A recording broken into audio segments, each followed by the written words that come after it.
உலகம் எனக்கென்றும் விளங்காதது, உறவே எனக்கென்று விளங்கானது. அடடா முந்தானை சிறையானது, இதுவே என் வாழ்வில் முறையானது. பாறை ஒன்றின் மேலே ஒரு பூவாய் முளைத்தாயே, உறவுக்கு உயிர் தந்தாயே.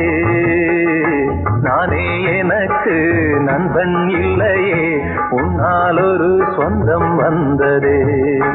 என்னைத்தானே தஞ்சம் என்று நம்பி வந்தாய் மானே. உயிர் பூவெடுத்து ஒரு மாலையிடு, விழி நீர் தெளித்து ஒரு கோலமிடு. என்னைத்தானே தஞ்சம் என்று